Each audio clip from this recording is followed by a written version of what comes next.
যারা মালয়েশিয়াতে আসবেন, আমি সবসময় বলি আগে ভেবেচিন্তে কি ভিসা আসবেন সেটা সিদ্ধান্ত নেবেন।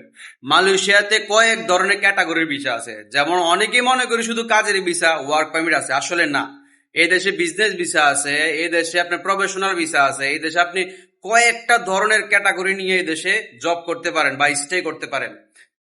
আমরা শুধু কাজের ভিসার জন্য অপেক্ষা করি যে কবে কলিং খুলবে, কাজের বিষয়ে আসবো। আরে না ভাই, আপনি চাইলে অন্য ক্যাটাগরি তো মালয়েশিয়া আসতে পারেন। সেটা যেমন আপনি প্রফেশনাল ভিসা আসতে পারেন। এই দেশে প্রফেশনাল ভিসা অলওয়েজ খোলা থাকে, সবসময়ের জন্য খোলা আছে।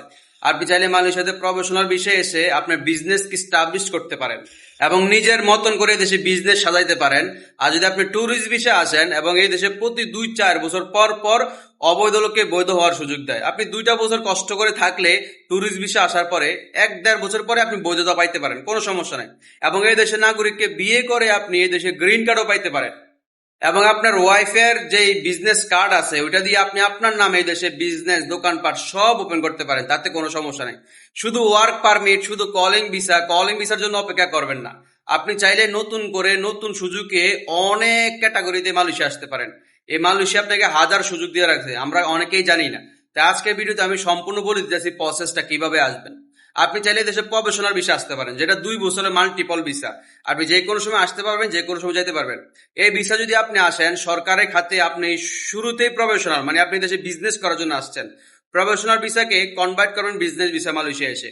আর এই ভিসা কনভার্ট করার পরে আপনি একটানা 2 বছরের ভিসা পাবেন। এবং 2 বছর পর পর আপনি রিনিউ করলে স্বল্প টাকায় আপনার লাইসেন্সের মাধ্যমে আপনি বিজনেস দেখায় রিনিউ করতে পারেন। এবং আপনি চাইলে লং টাইম এই দেশে স্টে করতে পারেন।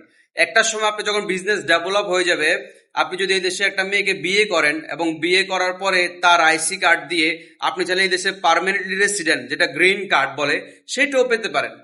শুধু যে কাজের বিষয় এসে মানুষ সেটিং হয় তা কিন্তু না। আপনি চাইলে tourist visa, professional visa, business visa, এইগুলা এসে আপনি সেটিং হতে পারেন বা এই দেশে সেটেল হওয়া সম্ভব। ইনশাল্লাহ আজকে এই পর্যন্ত। ভালো থাকবেন, সুস্থ থাকবেন। আর কিছু জানার থাকলে অবশ্যই কমেন্ট করে জানিয়ে দিবেন।